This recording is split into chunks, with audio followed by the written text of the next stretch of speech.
Em nome do Pai, do Filho e do Espírito Santo. Amém. A graça e a paz de Deus, nosso Pai, Jesus Cristo, nosso Senhor, estejam convosco. Bendito seja Deus que nos reuniu no amor de Cristo.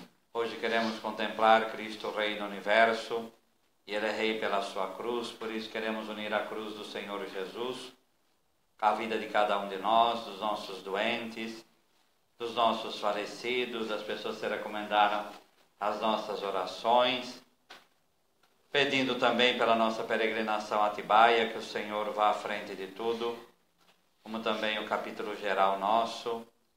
Enfim, tudo aquilo que está no nosso coração, peçamos que o Senhor reine e Ele possa verdadeiramente ir à nossa frente. Por isso peçamos o Espírito Santo que nos conduza nesse grupo de estudo, nos dê a graça de verdadeiramente nos unir à sua cruz. Ó vinde, Espírito Criador, as nossas almas visitai, enchei os nossos corações com vossos dons celestiais. Vós sois chamado intercessor do Deus excelso dom sem par, a fonte viva, o fogo, o amor, a unção divina e salutar. Sois doador dos 7 dons, e sois poder na mão do Pai, por Ele prometido a nós, por nós seus feitos proclamais. A nossa mente iluminai, os corações enchei de amor, nossa fraqueza encorajai, ó força eterna e protetor.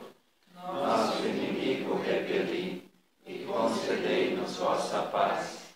Se pela graça nos guiais, o mal deixamos para trás. Ao Pai, ao Filho Salvador, por vós possamos conhecer, que procedeis do seu amor, fazei-nos sempre firmes crer. o Senhor esteja convosco. Ele está no meio de nós. Proclamação do Evangelho de Jesus Cristo, segundo Lucas. Glória a vós, Senhor. Naquele tempo os chefes zombavam de Jesus, dizendo: a outro salvou, salve-se a si mesmo, se de fato é o Cristo de Deus, o escolhido. Soldados também caçoavam dele, aproximavam-se, ofereciam-lhe vinagre e diziam: se és o rei dos judeus, salva-te a ti mesmo. Acima dele havia um letreiro: este é o rei dos judeus. Um dos malfeitores crucificados o insultava, dizendo: tu não és o Cristo, salva-te a ti mesmo e a nós. Mas o outro o repreendeu, dizendo: nem sequer temes a Deus, tu que sofres a mesma condenação? Para nós é justo, porque estamos recebendo o que merecemos, mas ele não fez nada de mal. E acrescentou: Jesus, lembra-te de mim quando entrares no teu reinado. Jesus lhe respondeu: em verdade eu te digo, ainda hoje estarás comigo no paraíso. Palavra da salvação. Glória a vós, Senhor. Bom, então próximo domingo é Cristo Rei do Universo, encerrando então o ano litúrgico. E é óbvio que aqui aparece Jesus como Rei na sua cruz. Então vamos pegar já a primeira leitura para a gente comparar com o Evangelho, né?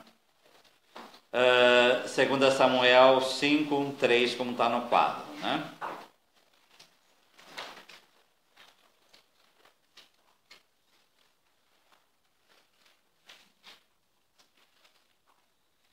Então, naqueles dias, todas as tribos de Israel vieram encontrar-se com Davi em Hebrom e disseram: aqui estamos, somos teus ossos e tua carne.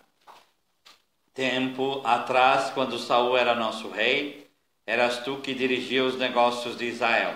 E o Senhor te disse: tu apacentarás o meu povo Israel e serás o teu chefe. Vieram, pois, todos os anciãos de Israel até o rei em Hebrom. O rei Davi fez com que eles uma aliança em Hebrom, na presença do Senhor, e eles ungiram rei de Israel. Então, do Evangelho, qual a ligação que tem com a primeira leitura?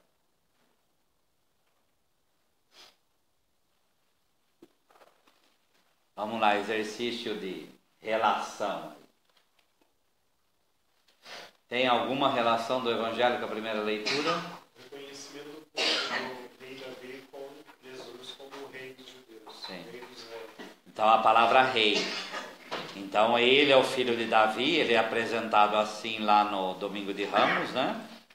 Agora, Davi é rei, proclamado rei, e Cristo, aqui Jesus é rei. Então, lá no versículo 37 de Lucas, se és o rei dos judeus, salva-te a ti mesmo e a nós. Né? Salva-te a ti mesmo, aí no caso. Né? O que mais?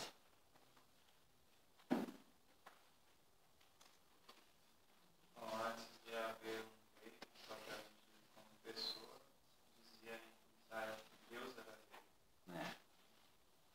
Sim. Não, mas vamos pegar na leitura. Eu sei, isso daí é 1 Samuel 8.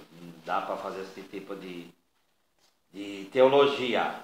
Mas primeiro nós vamos ficar na leitura em si. Qual a relação de palavras mesmo, de ideias da primeira leitura com o Evangelho? Em primeiro lugar, a gente faz isso daí.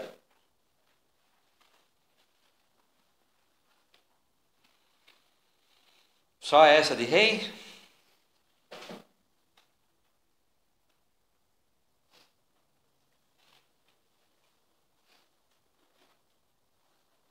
O povo estava junto também.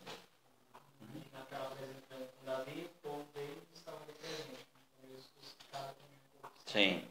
Então o povo, só que no caso de Davi, o povo está aclamando, né? E no caso de Jesus, o povo está, qual é a palavra aí? Está zombando, né? Então lá está aclamando, aqui está zombando, né?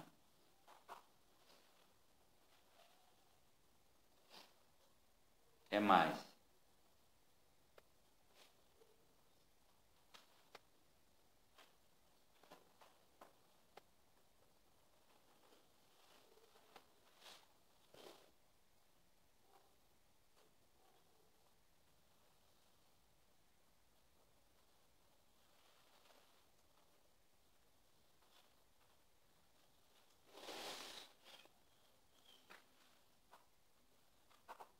Do chefe também, né, pai? Do chefe. Ah, sim. Então os chefes aqui vieram, pois, todos os anciãos de Israel até o rei em Hebrom. Então esses anciãos aí estão com o rei, né? Enquanto lá, não. Né? Lá estão simplesmente acabando com a vida de Jesus, né? Padre, poderia falar essa parte que fala que o rei Davi concluiu com eles um pacto. Jesus ele faz o pacto. Aliança. É a mesma palavra, né? Tem uma outra aqui que vai ser difícil, né? Criozim, né? Quer dizer, a última aqui. E eles ungiram rei de Israel, tá?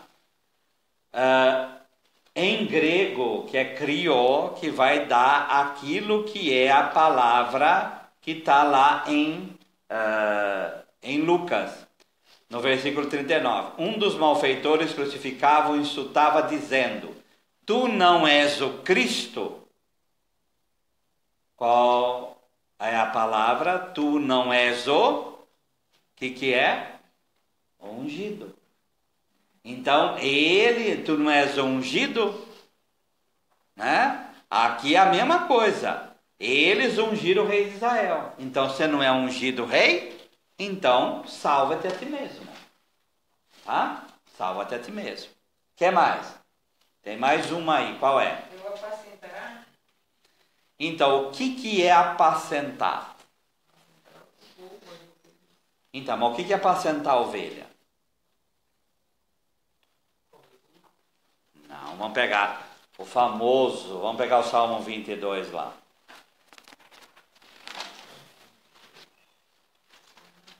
Dois.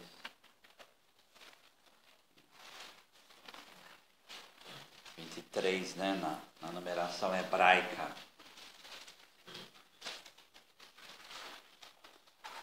Então, o rei a natureza do serviço do rei é apacentar. O que um pastor faz?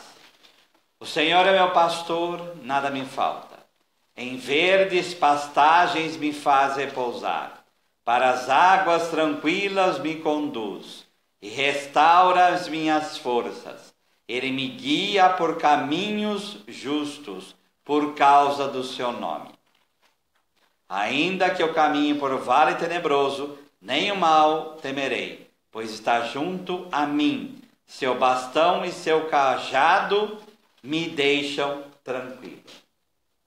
Então, o serviço do pastor é dar comida, dar água, levar a ovelha para andar, na segurança do cajado e aí do bastão e do cajado. Tá? Numa palavra, o que ele está fazendo? Além da palavra pastorear. Tá? Quando chega lá no Evangelho, que é a primeira palavra lá, no versículo 35. A outros salvou, salve-se a si mesmo, se de fato é o Cristo de Deus o escolhido. Salvação é plenitude de vida. Então o pastor, e o rei é pastor, o governador é pastor, ele deveria salvar o povo. Ele deveria cuidar desse povo. Ele deveria preservar esse povo. Tá? Então, ele não faz isso. Tá? Agora, Jesus, aí joga na cara dele. Onde está? Vai, salva. Você não consegue nem pastorear a si mesmo, você vem querer pastorear nós? Você não salva nem a si mesmo, você vem querer salvar a cada um de nós? Salva-te a ti mesmo antes. Deu para entender? Tá? Agora, na natureza das palavras aí. Ele é verdadeiramente rei, tá? O trono dele é a cruz, porque ele está pastoreando, porque ele está dando o que para nós na cruz? Então, mas o que é essa salvação que Jesus traz da cruz? Vida eterna. Então, a vida que ele dá é muito mais que a daqui da vida. Tá? Ele é o filho de Davi. E ele dá uma vida muito maior do que Davi deu. Então ele dá uma salvação muito maior. E ele pastoreia muito mais do que o próprio Davi. Certo? Então a ligação é o quê? Ele é filho de Davi, mas ele supera infinitamente o próprio Davi. Tá? Essas tribos, no caso, as tribos que se unem, não conheciam ainda o projeto de Deus, não conhecia Jesus? Não. Não. É por isso que demorou 1000 anos, né? Então a gente tem que lembrar, esse texto de 2 Samuel é simplesmente 1000 anos antes de Jesus.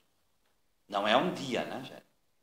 Porque às vezes a gente vai falando de Davi, Jesus, filho de Davi, né? Parece que foi ontem, né? Não, é 1000 anos de distância. 1000 anos. Então é um projeto que foi crescendo, por isso que vai falar a carta aos Hebreus, capítulo 1, versículo 1. É nessa plenitude dos tempos, depois de ter falado pelos profetas, aí envia seu Filho único como uma verdadeira plenitude. Jesus é a plenitude. Tá? A gente vê que as tribos tinham um interesse em cima do rei Davi, um jogo. Eles pagariam o tributo e o Davi cumpriria. Não, sim. Mas por isso que a fala do Pedro, né?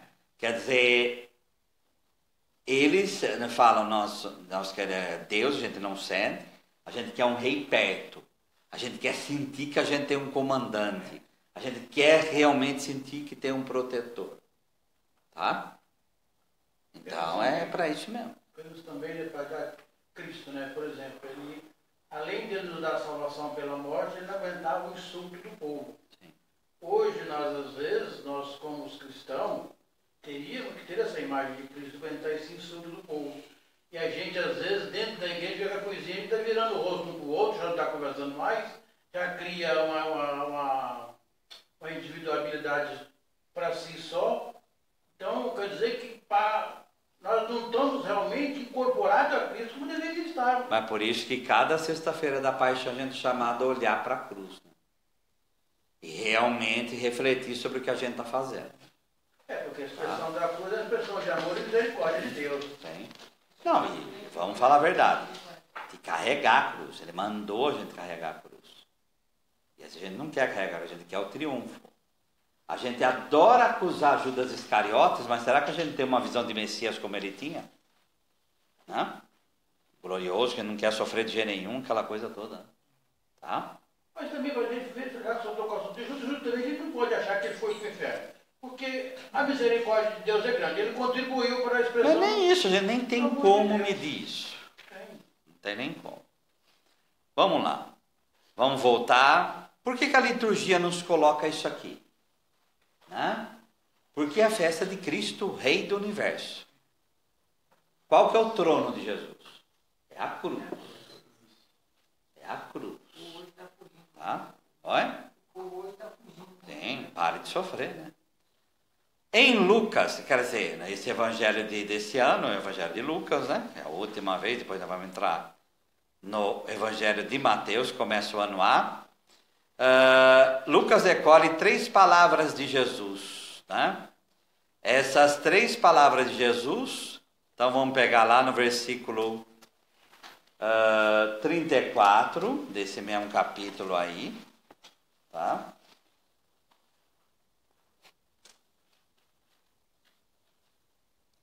Jesus dizia: Pai, perdoa-lhes, não sabem o que fazem. Depois repartiram as vestes e sortearam-nas. Tá? Depois tem essa palavra desse versículo aqui, né? No 43 para o ladrão, que nós já lemos. E vamos pegar do versículo 46. E disse, e Jesus deu um forte grito: Pai, em tuas mãos entrego o meu espírito. Bom, essa é a visão que a gente chama de lucana das palavras de Jesus, né? Em João vai ser outras, em Marcos outras, em Mateus também outras, né? Aqui, as palavras, a primeira, pelos culpados, é de misericórdia. Pai, perdoa-os porque não sabem o que fazem, tá? A segunda, a mesma coisa para o ladrão, de misericórdia para o pecador, porque vamos falar a verdade, no pecador São Dimas, tá? Estão todos nós.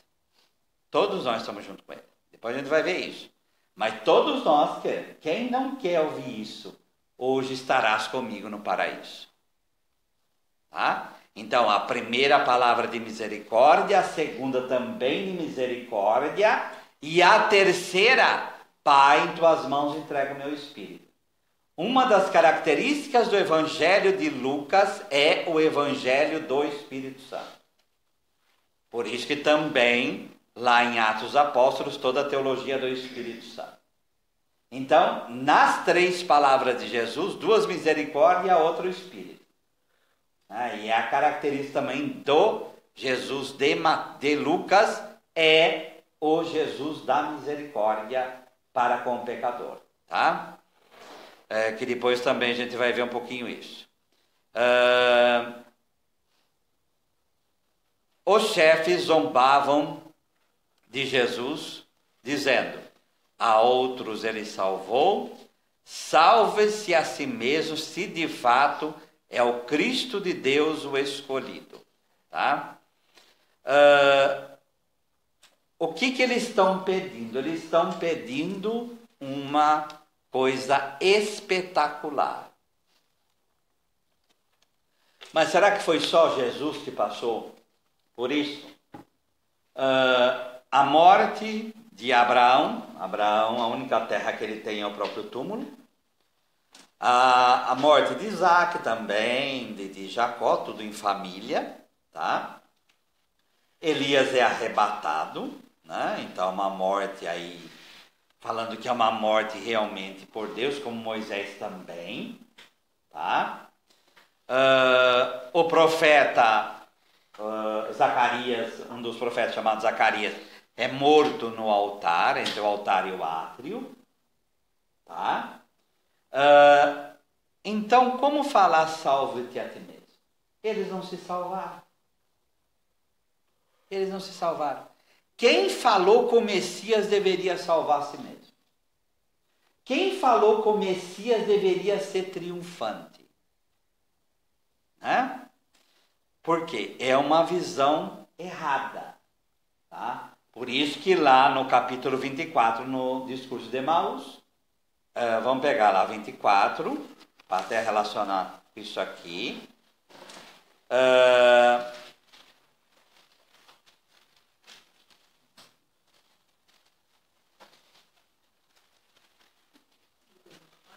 (24, 25).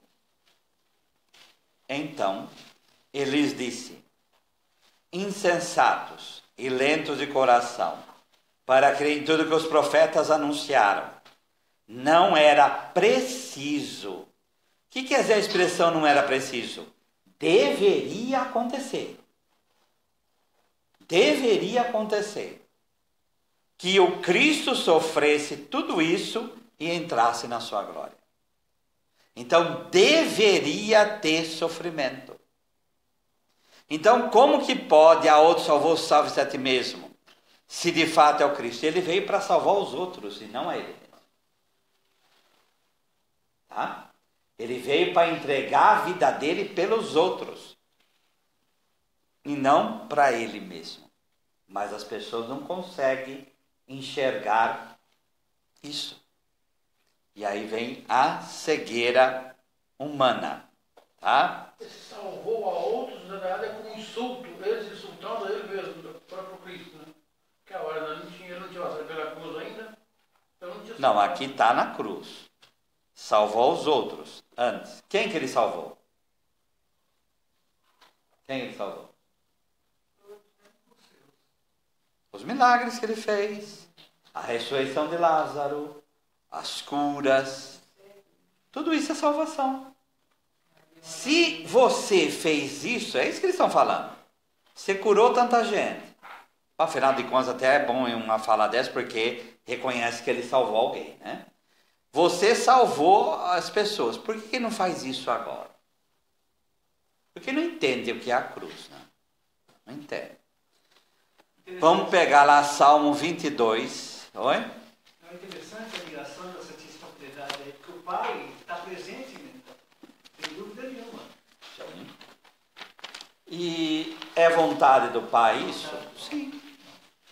Sim.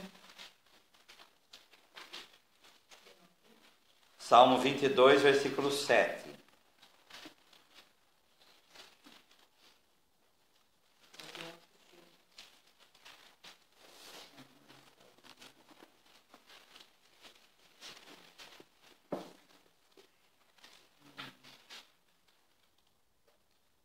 Bom, a palavra é forte, né? Quanto a mim, sou um verme e não homem. Tá? Então, a primeira sensação que esse homem sofredor, porque aqui é o justo que sofre, é a sensação de que ele é um verme e não um ser humano. Quer dizer, é uma coisa horrível, né? Riso dos homens e desprezo do povo. Então, aqui não é um pecador, tá? E olha o primeiro versículo lá em cima. Meu Deus, por que me abandonasse? Então, é uma dos outros evangelhos, é uma do Salmo de Jesus na cruz, tá? Todos me veem, caçoam de mim, abrem a boca e meneiam a cabeça. Que ele recorra ao Senhor, que ele o liberte, que o salve, se é que o ama. Então aqui já tinha a profecia de que um justo poderia passar por isso. E que esse justo estava sendo caçoado e provocado. Se o Senhor te ama, que Ele venha te salvar. Tá? Se és o Cristo, desce da cruz. Prova que tu és o Cristo. Tá? Vamos pegar Sabedoria, capítulo 2. Se nós lemos semana passada, mas tem que ler de novo aqui. Tá? Sabedoria, capítulo 2, versículo 17. É o mesmo processo desse salmo. Aqui é o justo também, que é massacrado pelos pecadores. Tá?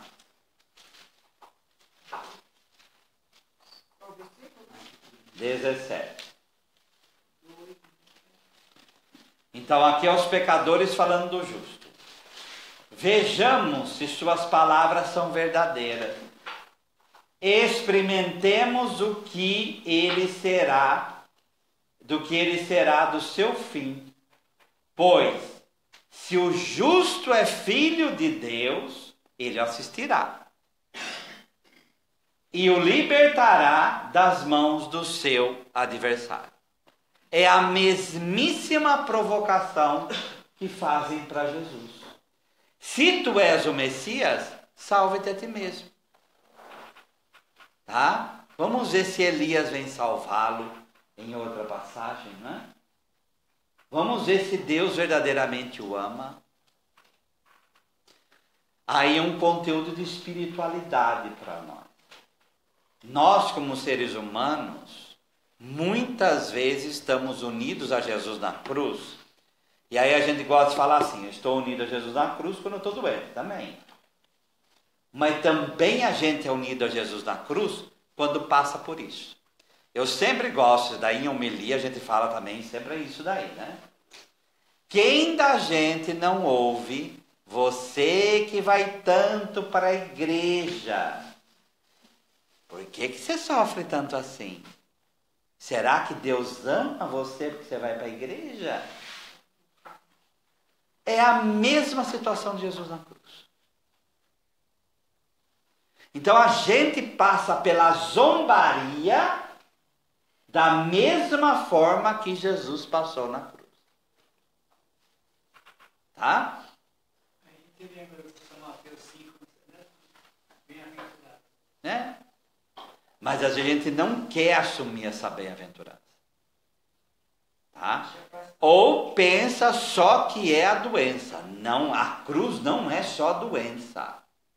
A cruz também é zombaria. Também é ser ridículo na mão das pessoas. E aí a gente precisa aprender a lidar com isso. E para falar a verdade, o Papa São João Paulo II, na Salvifici Dolores, vai falar: o sofrimento moral, que é exatamente a zombaria, que hoje as pessoas estão se matando por causa de bullying. Então, às vezes, o sofrimento moral é muito pior do que o sofrimento físico. Mas aí é esse aprendizado de entrar na cruz de Jesus. Tá? Porque a zombaria faz parte do nosso processo. Tá? Os chefes zombavam. Não são os bêbados de Jerusalém que estão zombando. Tá? Não são os bêbados. São os chefes que estão zombando. E colocando em critério. É o Cristo de Deus? Aí é o escolhido. Tá?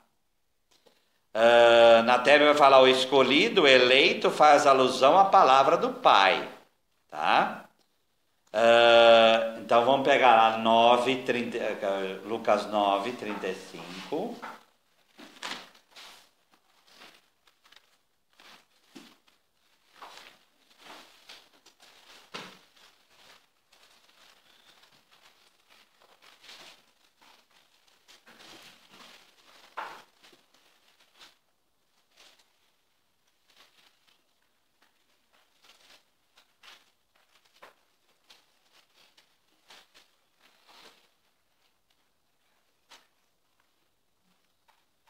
na transfiguração. Então lembrar que a transfiguração é uma preparação para a cruz, para que eles pudessem suportar a visão da cruz.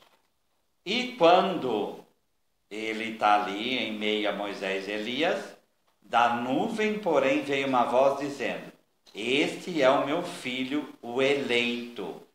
Ouviu. Tá? Esse filho, o eleito, tá? Vai evocar a passagem do servo lá de Isaías. Então vamos lá em Isaías 40 e... Vamos primeiro 42:1.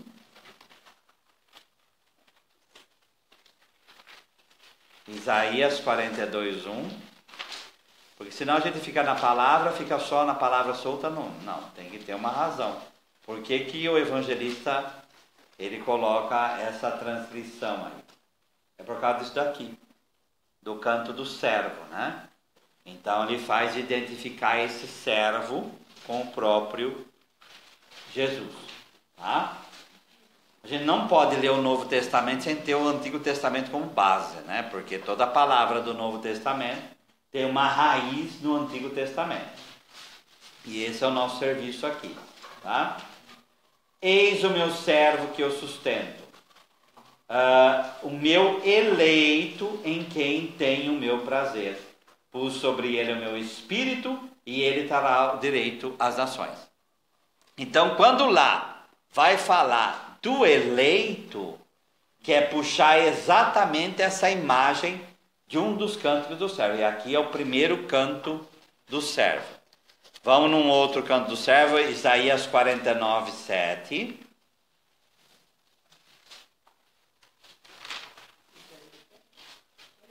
Isaías 49:7.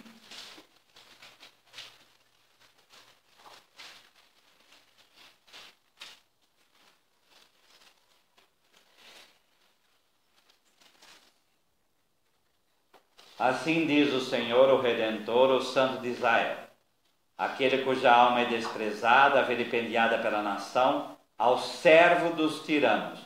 Reis o verão e erguerão, príncipes o verão e se prostrarão, por causa do Senhor, que é fiel, o Santo de Israel, que te escolheu.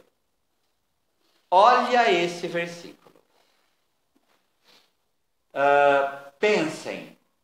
Se houve, eu vou ler de novo, enquanto a gente lê, vocês pensem. Houve alguma pessoa que aconteceu isso daqui, tá? Assim diz o Senhor, o Redentor, o Santo de Israel, Deus, aquele cuja alma é desprezada, vilipendiada pela nação. Tradução, o servo dos tiranos. Esse servo sofre. Então está falando com um servo que sofre. Tá? Esse servo que sofre, olha o que está escrito: reis o verão e se erguerão. Para que um rei vai se erguer? O rei tem que ficar o quê? Onde o rei fica? Sentado no trono. E as pessoas vêm beijar os pés dele. E quando não vira escabelo para os pés dele. Olha o versículo. Aquele cuja alma é desprezada e vilipendiada pelas nações, o servo dos tiranos, quando os reis o virem, e não é um rei, os reis, quando os reis o virem, eles se erguerão. Tá? Príncipes o verão. Tradução, outra coisa também para a gente notar. Aqui está no futuro, viu? Está no tempo futuro. Isso aí vai acontecer. Isaías está profetizando que isso vai acontecer. Príncipes o verão e se prostrarão. Normalmente, as pessoas são chamadas a se prostrar para os príncipes. E não os príncipes se prostrar para elas. Mas para esse servo dos tiranos. Esse servo que foi vilipendiado, que foi humilhado, os príncipes se dobrarão perante ele. Por causa do Senhor vão fazer isso. Não por qualquer outra maneira. que é fiel, o Santo de Israel, que te escolheu, que escolheu esse servo. Na história da humanidade, vocês esquecer Jesus, teve alguma pessoa que aconteceu isso? Não. Ninguém. O único que essa profecia se cumpre, o eleito, é Jesus. É o único que essa profecia se cumpre. Só ali também, a gente podemos ver também uma grande grandeza da presença de Jesus também, é o nascimento dele com a visita dos reis magos. Os reis que interpretavam as coisas do mundo. Sim. Estavam ali ajoelhados, adorando ele. Sim. Então, era todos, o império, Mas toda a época. é claro que aqui vai ter uma outra praçada, dromedários de Éfa, de Madian, vai vir, tá. Mas é claro que isso daqui também tem ligação com lá. Mas vamos pensar. Um dia, tá? Tanto para Jesus, quanto para a sua igreja, mas também na parousia, todos nós vamos nos prostrar e os reis também. Tá? Porque se a gente pensar nesse escolhido, mas esse Jesus que os reis se dobram, qual é o contexto que está ali? O contexto de Herodes perseguindo ele depois. E depois ele tem que fugir de Herodes. Tá? Então esse é o Cristo que está aqui. Mas aqui a gente pensar nesse Cristo morto e ressuscitado. Sim, mas mesmo assim, a grandeza daqueles reis viram nele Não, um reinado mas comparável a ele. esse verão, eu vejo aqui esse verão como na eternidade. Todos vão se prostrar perante ele. Certo? Tá? Muito bem, versículo 36. Os soldados também caçoavam dele. Aproximavam-se, ofereciam-lhe vinagre. Então, Lucas, ele vê esse vinagre como algo ruim. Mas é uma interpretação do Salmo. Então, vamos pegar o Salmo 69, 21.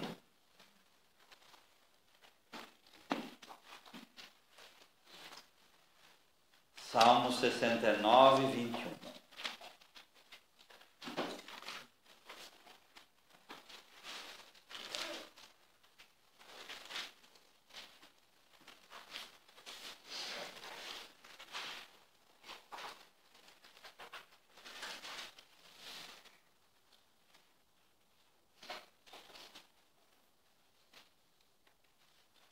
Aqui no 22, né? Como alimento deram-me fel, e na minha sede serviram-me vinagre. Então, é esse versículo aqui que Lucas vai aplicar lá, tá? Porém, esse vinagre aqui não era a maldade dos soldados. Só para ficar constante. E também não era lugar de fazer excremento, como tem certas interpretações, que seria uma coisa estúpida, tá? O que era esse vinagre? O que é o vinagre? O vinagre é o vinho azedo, certo? O vinho quando azeda, ele vira vinagre, tá? O que fazia? Misturava água nesse vinagre e bebia. Como a gente hoje pega limão, joga dentro da água para tomar. O que as pessoas falam? Isso sacia muito mais a sede do que a água em si, tá? Os soldados usavam isso para beber. Então, se fosse para uma coisa paralela, o que seria esse vinagre? Esse vinagre misturado aqui seria como o nosso refrigerante hoje. Tá? Porque ele mataria muito mais a sede do que a água em si. Porém, Lucas pegando esse salmo, ele interpreta como se fosse algo mau. Esse vinagre, vamos colocar assim. Tá? E diziam, no versículo 37, se és o rei dos judeus, salva-te a ti mesmo. De novo. Então tem o salva a ti mesmo no 35, salva-te a ti mesmo e aqui reconhecendo que ele é o rei dos judeus. E acima deles um letreiro. Este é o rei dos judeus. Só um adendo aí de interpretação bíblica. Quando a gente quer saber se algo é verdadeiro na Bíblia, a primeira característica, é claro que não pode estar num lugar só. Essa tabuleta, ela está nos 4 evangelhos. É uma das únicas coisas que está nos 4 evangelhos. Tá? Porque João veio de uma tradição diferente, enquanto os sinóticos, que é Mateus, Marcos e Lucas, vêm de uma outra tradição. Então está nos 4 evangelhos. Os 4 evangelhos citam essa tabuleta de forma diferente. Ah, mas isso é mal? Não, isso é bom. Porque quer dizer que é verdade. Porque quando você acontece um acidente, você fala para 4 testemunhas falar, 4 vão falar. O carro chegou e bateu na moto e a moto caiu no chão. Mas como foi isso? 4 vão falar de forma diferente, porque é o ponto de vista da pessoa. Uns vão falar, eu estava atrás do carro e só vi a moto voando. Outros vão falar, eu estava atravessando a rua e eu vi o carro pegando a moto. Outros vão falar, eu escutei o barulho, me virei, a hora que eu vi a moto já estava no chão. Eles estão mentindo? Não. Só que os 4 estão falando do ponto de vista de cada um. De cada um. A mesma coisa essa tabuleta. Então eles vêm de tradição diferente e eles vão falar dessa tabuleta de forma diferente. Qual que é o contexto aqui? Essa tabuleta entra dentro do contexto da zombaria. Então, a zombaria são os chefes, a zombaria são os soldados. E qual que é o tema da zombaria? Qual que é o tema da zombaria? Oi? Rei e salvação. Então, se vocês repararem, casa sempre essas duas coisas. Você é rei, deveria ser salvado. Você é rei, deveria ser salvação. Sempre é isso. Mas no final, eles estão falando aquilo que verdadeiramente acontece, né? Porque a salvação verdadeiramente está acontecendo ali. Só que eles estão cegos. Tá? Versículo 37. Um dos malfeitores crucificados o insultava, dizendo: Tu não és o Cristo, o ungido, o filho de Davi? Porque Davi foi ungido e você também? Você não é ungido? Salva-te a ti mesmo, terceira vez, e a nós. Então são 3 salvação de si mesmo. Quantas vezes nós não ouvimos a mesma coisa? Quantas vezes não é jogado isso na nossa cara? Tá? E Jesus teve que ouvir 3 vezes. Você não é Salvador, você não é Salvador, você não é Salvador. Ele ouviu dos chefes, dos soldados e agora do malfeitor, de um pecador. 3 categorias: religiosa, política, aí do Estado e do povão. Todo mundo jogando na cara dele: você não é rei e você não é salvador. Tá? E nós estamos aqui na festa de Cristo Rei, hein? É essa a ligação que a igreja faz. Uma conspiração, tá? por parte do humano. Mas não digo nem conspiração, porque conspiração seria algo arquitetado, né? Seria algo realmente que é o pecado humano falando. Tá? Sim. Muito bem, agora uma palavra importante aqui. Um dos malfeitores crucificados ou insultava. Também é insulto também, zombaria também. Qual a palavra que vocês têm para esse crucificados aí? Todo mundo é crucificado? Que Bíblia é essa? Alguém tem outra palavra? Todo mundo é crucificado. Então, a nova terra, a nova CNBB, crucificado também. O Isaac, a antiga também? Crucificado. Então, que pena. Por quê? Vamos pegar o versículo 33. 33. Um pouquinho antes desse daí. Quando chegaram ao lugar chamado Calvário, ali o crucificaram, bem como os malfeitores, uma à direita e outra à esquerda. Certo? Certo. Tá? Aí é crucificado. Aí é instauro. Instauro, ou a palavra instauro, a gente da nossa... Sempre que a gente vai falar de língua, a gente sempre relaciona com a nossa. É a mesma coisa que estaca, né? Por isso que certas Bíblias vão falar que ele foi estacado. Mas é cruz mesmo. Tá? Instauro. No caso lá do versículo 39, é isso que a Bíblia de Jerusalém traz. É cremanumi. Cremai, no caso, é pendurado. É dependurado. Por que será que o evangelista não pegou instauro para colocar aqui? Apesar que lá em cima fala que foi crucificado junto com ele, né? Mas aqui ele faz questão de escolher uma outra palavra. O que vocês acham do teológico que está aí por trás? Qual que é a diferença? Qual que é? Você cita de novo Jerusalém? Os malfeitores suspenso à cruz. Então, o certo é, numa palavra, que não vai colocar essa palavra porque fica muito povão, né? Mas o certo é, Jesus foi estacado. O que é estacado?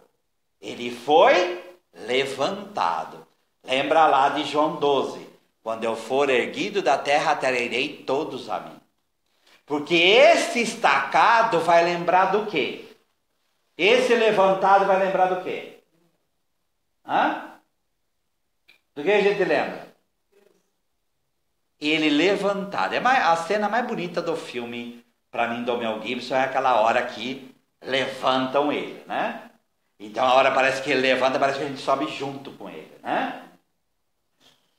Ser levantado, a gente lembra do quê? Nada, gente. Ele foi morto, ressuscitado. Então, na cruz, os evangelistas já enxergam a ressurreição. Agora, o malfeitor aqui, ele foi dependurado. Por quê? Porque é a nossa situação. A nossa situação de dependurados. Então, qual é a nossa salvação? É ir junto com Jesus e ser levantado com ele. Ou você vai morrer dependurado. E o que é o dependurado? Qual a diferença do estacado para o dependurado? Olha, tenha isso em vista, gente. Jesus é levantado, está em pé. O que é uma pessoa pendurada? O que é uma pessoa pendurada, gente? Pensa na mente, olha na mente. O que é uma pessoa pendurada? Para onde que essa pessoa pendurada está indo? Para o chão. Enquanto Jesus é atraído para o céu, nós somos atraídos para a terra na nossa morte. Então a única solução que a gente tem é ir junto com ele. Ficou claro? Senão nós vamos ficar pendurados mesmo. Tá? Credo mesmo. Tá? Mas o outro o repreendeu, dizendo: nem sequer temes a Deus, tu que sofres a mesma condenação. Para nós é justo, porque estamos recebendo o que merecemos, mas ele não fez nenhum mal. Qual que é a interpretação dessa fala aqui do bom ladrão, chamado bom ladrão, que é São Dimas?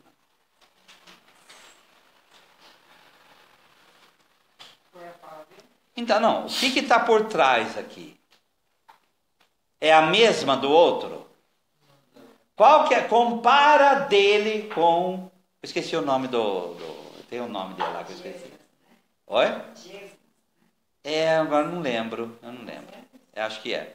Qual que é a diferença das falas, gente?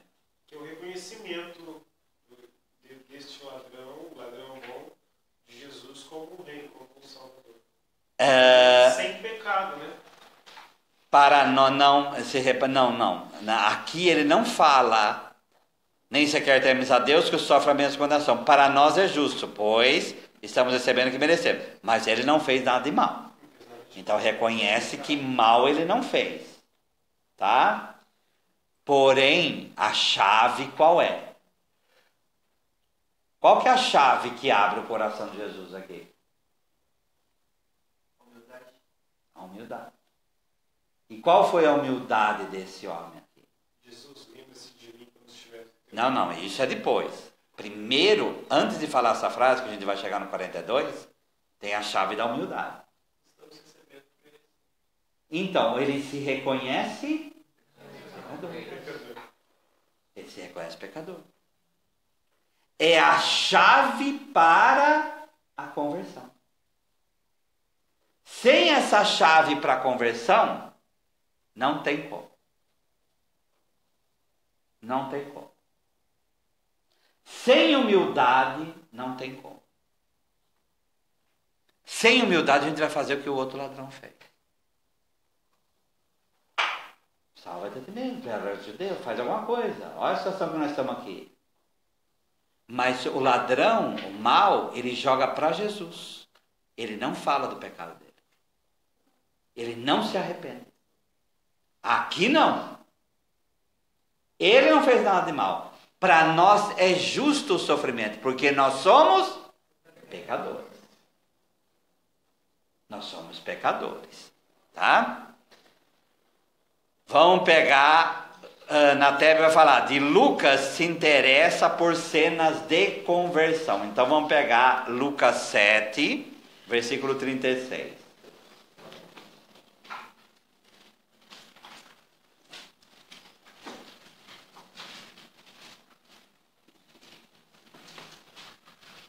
Esse Lucas 7,36 já aponta para aqui, Não. É porque quando a gente lê um evangelista, a gente tem que entender por que ele fez opção para colocar uma coisa e não outra. O bom ladrão, apresentado como bom, o único evangelista que faz isso é Lucas. Os outros vão falar que tinham dois, mas não fala de conversão. O único que fala isso é Lucas. Agora, qual o propósito de Lucas lembrar dessa passagem? O propósito é que ele quer mostrar um Deus que é misericórdia, ele enfatiza isso, mas ao mesmo tempo ele enfatiza que as pessoas diante da misericórdia elas se convertem. E a última conversão vai ser desse homem aqui. No contexto aí da Jesus vivo aqui. Certo? Interessante que eu particularmente vejo esse momento de conversão que pode ser no último momento da nossa vida. Sim. E outra coisa, essa conversão que fez ele, próprio Jesus, dizer, hoje mesmo está comigo. Sim. A sua humildade. De Sim. reconhecimento. Uma que aqui fala que ele é malfeitor, mas não fala que ele é ladrão, né? Mas enfim, né? Vamos lá. 7:30. Vamos ler tudo, que é de 36 a 50, que é todo a perícope aqui da pecadora perdoada que ama, né? No versículo 47, por essa razão eu te digo, seus numerosos pecados lhes são perdoados, porque ela demonstrou muito amor. Mas aquele que pouco foi perdoado mostra pouco amor. Em seguida disse a mulher, teus pecados estão perdoados. É a mesma coisa que ele vai dizer para o ladrão. É a mesma coisa. Tá? 19. Lucas 19. É o mesmo evangelista, não percamos isso de vista.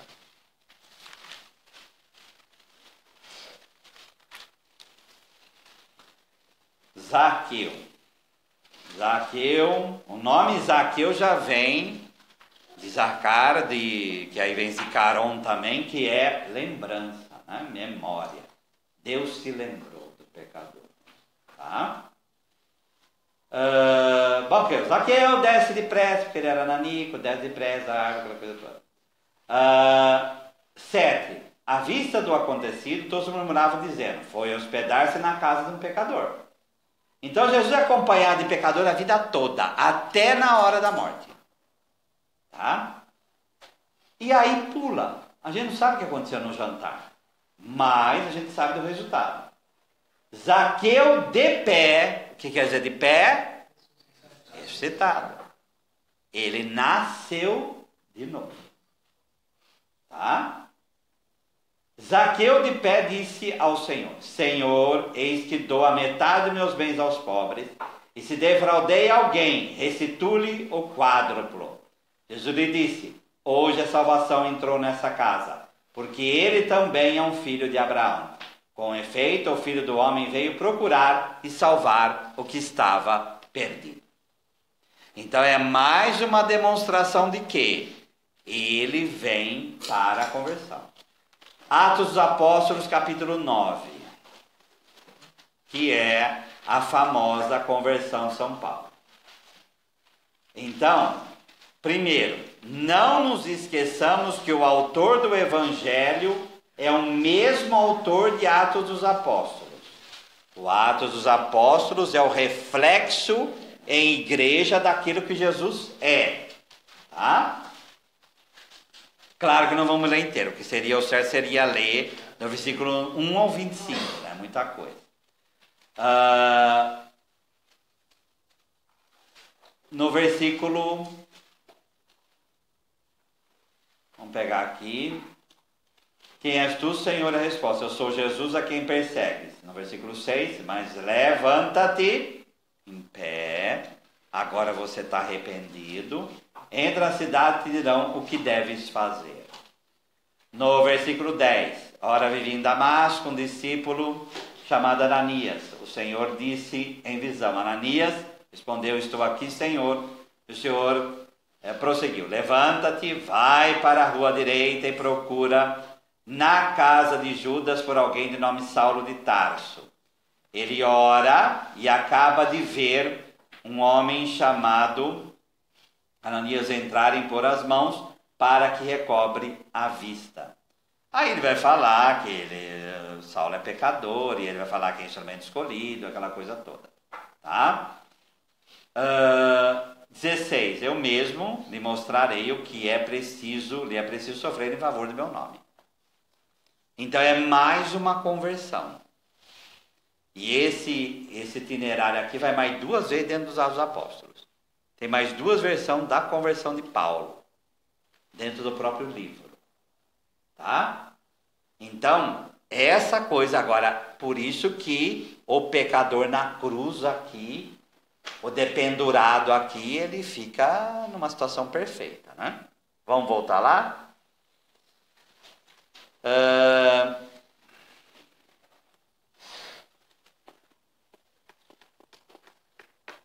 41.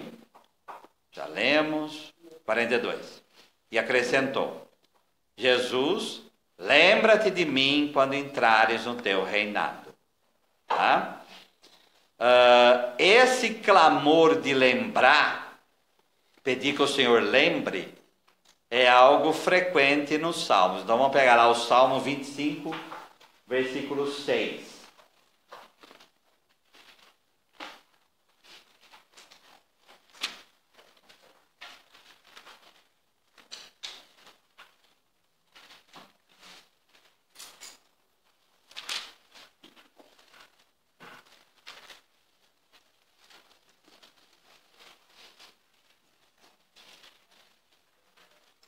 Recorda, lembra a tua compaixão ao Senhor e o teu amor que existem desde sempre. Então é evocar a própria misericórdia de Deus. Vamos pegar o Salmo 74, versículo 2.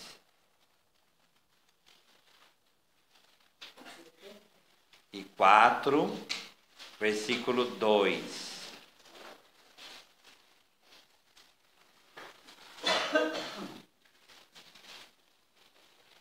Recorda a tua assembleia que adquiriste desde a origem. Quer dizer, lembra da assembleia que tu adquiriste.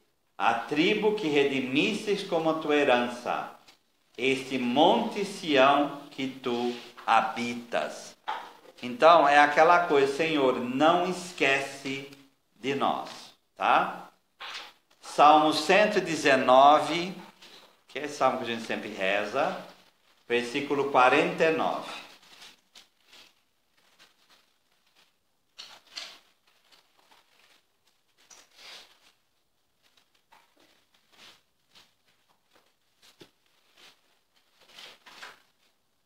De novo, lembra-te da tua palavra ao teu servo, na qual tu me fazes esperar.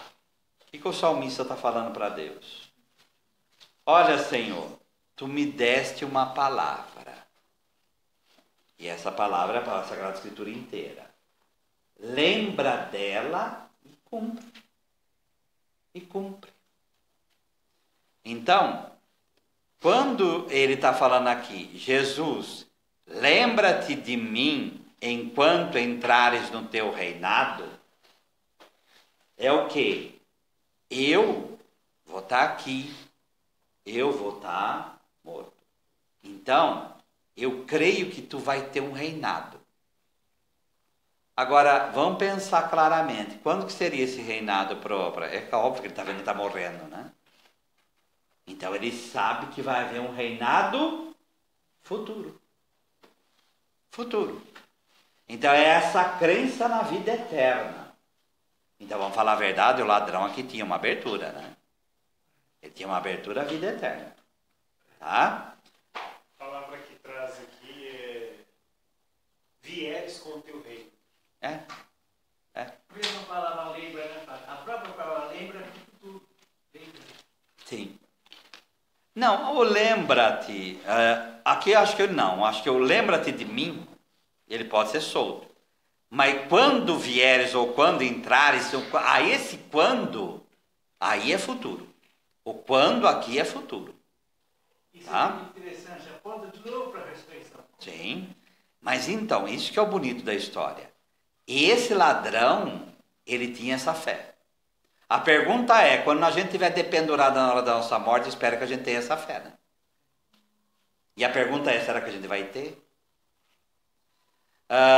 Jesus lhe respondeu, em verdade eu te digo. Esse em verdade, muitos falam que quando tem essa palavra, amen dico vobis no latim, é uma palavra realmente de Jesus. Ainda hoje estarás comigo no paraíso. Tá? Aqui se trata, estando da guinada régia de Jesus, que aparece revestido na sua volta, né? Quer dizer, aquele Jesus que um dia voltará aqui, o livro do Apocalipse, outros vão falar a mesma coisa. Ou em Atos 1, né? Esse Jesus que vi subir é o mesmo que vão ver descer, tá? Agora, o mais importante aqui para a nossa teologia, aqui nós estamos na teologia do reinado de Jesus, né? Ele é 3 vezes caluniado pelos chefes, pelos soldados, pelo poder civil, pelo poder religioso e pelo povão como um falso rei, um falso Messias e um falso Salvador. Para esse convertido, o convertido vai falar em reinado. Tá? O convertido vai falar em reinado. E qual é o reinado de Jesus? Hoje estarás comigo no paraíso. No paraíso. A Bíblia, o Zé gosta tanto, que é dos Testemunhos de Jeová, vão trazer assim: eu te digo, hoje estarás comigo no paraíso. Gente, em grego não tem pontuação. Podia ser assim? Não. Por quê? Eu te digo hoje, porque eu vou te dizer amanhã, eu vou te dizer ontem. É ilógico. Eu te digo, hoje estarás comigo no paraíso.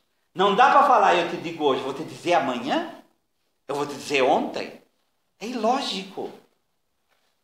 Então, 2 pontos aí, que na Bíblia de vocês deve ser 2 pontos. Os 2 pontos depois do eu te digo, ou vírgula, ou ponto e vírgula, ou seja lá o que for, ou traço, tem que estar depois do eu te digo. Hoje estarás comigo no paraíso.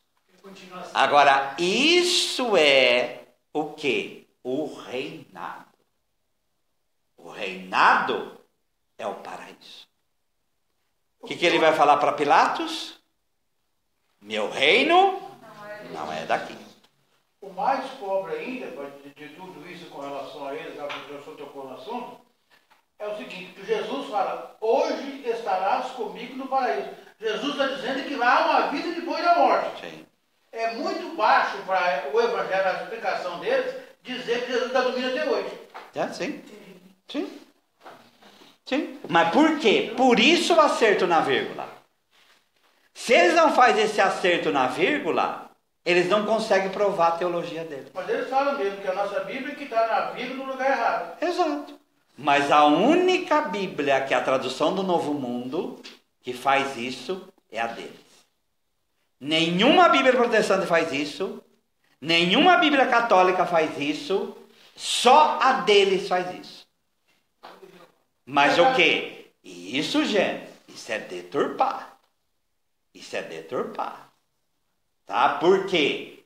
Repito, eles podem argumentar, no grego não tem vírgula, no grego original não tem, nas unciais não tem, que é quando é as primeiras.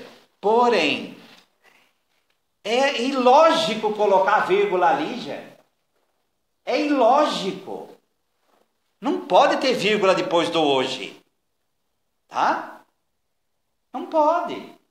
Então, realmente, hoje estará. E outra coisa, isso é sinal do quê? De vida eterna. A salvação começa quando? Hoje. Então, quando que Jesus entra no paraíso? Quando Jesus entra no paraíso? Hoje. Não é depois que ressuscita. É hoje. Por que é hoje? Como no filme, ele põe o pé na vida eterna, o paraíso começou. Certo? Na confissão ele nos coloca na presença de Deus de novo, né? Sim. No perdão. Sim. Para falar a verdade, todos somos ladrões na confissão, né? E a nossa função é fazer o que esse homem fez. Porque se nós não fizermos o que ele faz ali, a gente não recebe o perdão. A gente vai ficar orgulhoso que nem o ladrão, o outro lá, né? Tá? Faz o que eu quero. Padre, Sim? não sei se eu vou acrescentar ou não, mas a questão é acrescentar, né? Eu vi um momento de Ezequiel, onde a pessoa diz que entre a vida e a morte, entre a vida e a morte existe a vírgula. A vírgula é sinal de continuidade dessa própria, que é a ressurreição. Sim. Sim. E tá certo, né? Vamos lá, vamos rezar o Salmo.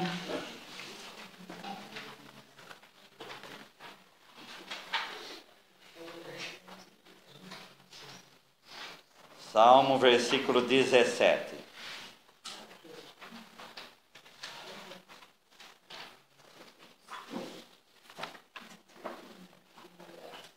Seja generoso para com teu servo, para que eu viva e observe a tua palavra. Desvenda os meus olhos, para que eu contemple as maravilhas da tua lei. Sou peregrino na terra, não escondas de mim os teus mandamentos. Consumida está a minha alma, por desejar incessantemente os teus juízos. Increpastes os soberbos, os malditos, que se desviam dos teus mandamentos. Tira de sobre mim o opróbrio e o desprezo, pois tenho guardado os teus testemunhos. Assentaram-se príncipes e falaram contra mim, mas o teu servo considerou os teus decretos. Com efeito, os teus testemunhos são o meu prazer, são os meus conselheiros. Glória ao Pai, ao Filho e ao Espírito Santo, como era no princípio, agora e sempre. Como o ladrão, São Dimas, peçamos o perdão de Deus pela oração que o Senhor Jesus nos ensinou. Pai nosso que estais nos céus, santificado seja o vosso nome. Venha a nós o vosso reino. Seja feita a vossa vontade, assim na terra como no céu. O pão nosso de cada dia nos dai hoje. Perdoai-nos as nossas ofensas, assim como nós perdoamos a quem nos tem ofendido. E não nos deixeis cair em tentação, mas livrai-nos do mal. Nós os damos graças, Senhor, por todos os vossos benefícios, vós que viveis e reinais, pelos séculos dos séculos. Amém. Nossa Senhora da Divina Revelação, rogai por nós. São Jerônimo, rogai por nós. Senhor esteja convosco. Está no meio de nós. Abençoe-vos Deus Todo-Poderoso, Pai e Filho e Espírito Santo. Amém. Dê em paz, que o Senhor vos acompanhe. Graças a Deus.